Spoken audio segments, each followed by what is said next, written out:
Cet homme naquit en 1775 d'un père boulanger à Arras. Très vite, il se fit remarquer par une certaine propension à commettre des larcins. Il se fit également remarquer par un attrait très précoce pour le beau sexe et aussi par son goût pour la bagarre. À 16 ans, il quitta le domicile paternel pour se livrer à des activités assez peu orthodoxes, même pour l'époque, genre saltimbanque ou corsaire. Revenu sur terre, il s'adonna au jeu et au vol, à la rapine, et ce fut pour lui un mode de vie assez habituel.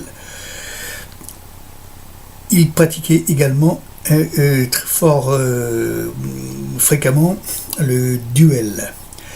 Incorporé dans l'armée, comme la plupart des jeunes hommes à l'époque, nous étions donc en période quasiment révolutionnaire, il fut condamné pour avoir rossé un officier qui s'intéressait de trop près à sa maîtresse. Pour cela, il fut envoyé donc en prison, il fut condamné par le tribunal de Lille. Dans la prison en question, il rédigea un faux destiné à permettre l'élargissement, la libération d'un laboureur qui était coupable d'avoir exercé de façon frauduleuse le commerce du grain. Nous étions en 1796, donc en pleine période révolutionnaire, comme je l'ai dit. La famine, la disette, la misère régnaient alors en France dans cette période révolutionnaire. Donc, pour rendre service à ce laboureur qui pratiquait le commerce des grains de façon illégale, Eugène François Vidocq, puisque c'est de lui qu'il s'agit, Eugène François Vidocq fut reconnu coupable de faux et pour cela condamné au bagne par le tribunal de Douai, condamné au bagne de Brest. Par la suite, sa vie ne fut qu'une longue succession de périodes d'incarcération et d'évasion, souvent de façon assez rocambolesque. Par exemple, il put se déguiser, disons, en religieuse pour réussir à s'évader du bagne de Toulon. On sait que par la suite, Napoléon III va se déguiser en maçon pour s'évader de la prison de Ham. On sait que Lénine va se déguiser en conducteur de locomotive pour s'évader de Finlande, mais disons que lui, c'est en religieuse et bien entendu sous de multiples autres déguisements que lui, Eugène François Vidocq, va donc multiplier un cycle d'évasion et de nouvelles incarcérations.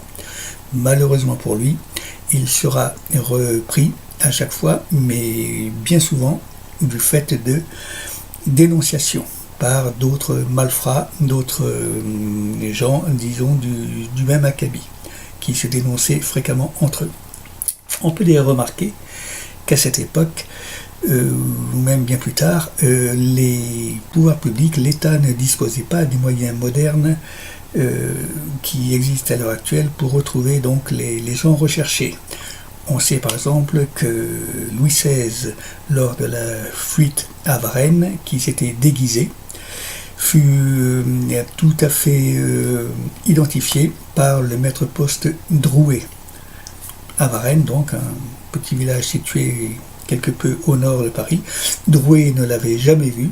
Drouet n'avait jamais vu Louis XVI, n'avait jamais pu voir bien évidemment de photos de Louis XVI, et pourtant il réussit à l'identifier et à le livrer à la police. De la même façon, on sait qu'en 1787, lorsque les mutins, les révoltés, prirent le contrôle de la frégate Bounty, eh bien, les mutins se dispersèrent dans de multiples îles de l'océan Pacifique.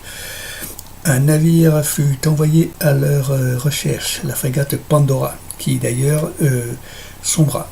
Un deuxième navire fut envoyé à la recherche et tous les mutins, tous sans exception, dispersés dans les îles du Pacifique, furent retrouvés et ramenés en Angleterre pour être pendus. En fait, 3 seulement furent pendus. Mais il est quand même vrai que certains, disons, ne furent pas retrouvés. Ce sont les 12 qui s'étaient réfugiés sur l'îlot désertique, l'îlot escarpé de Pitcairn, qui ne figurait sur aucune carte de l'état-major à l'époque. Mais tous les autres, dispersés dans toutes les îles du Pacifique, à une époque où on ne disposait pas de photographie, ni documents, ni d'aucun moyen scientifique de les retrouver, tous furent retrouvés.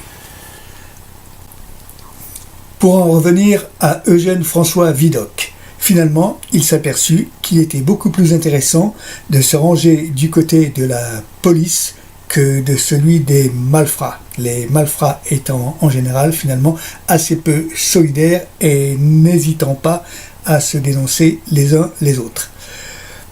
Vidocq offrit donc ses services à la police, d'abord dans un premier temps en tant que mouchard. Puis la qualité, disons, de son travail, si on peut employer ce terme, fut reconnue et il obtint une promotion en obtenant le statut d'indicateur. Ses chefs s'étaient en effet aperçus qu'il disposait d'une mémoire et d'un sens de l'observation peu commun, en quelque sorte. C'était un physionomiste de première classe.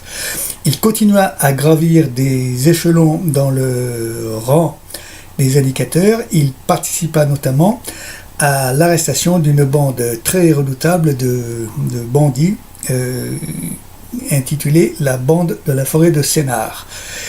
Rapidement, il dirigea une équipe de sûreté composée d'ailleurs pour la plupart d'anciens bagnards et une équipe de sûreté chargée d'infiltrer le monde de la pègre. Ceci s'est passé en 1811.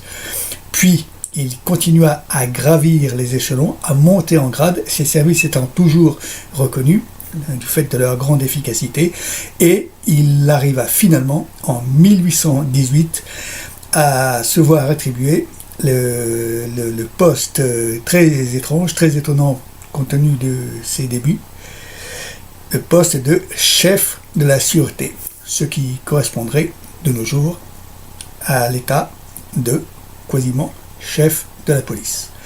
En 1818, l'ancien Banard devient chef de la police française. Il le restera pendant 9 ans jusqu'en 1827. En 1827, il quittera la police et fondera une société de détectives privés. Étrange évolution, direz-vous, mais souvenez-vous, déjà bien avant, Francis Drake, le célèbre pirate anglais, avait été nommé ministre de la Marine par la reine Élisabeth Ier.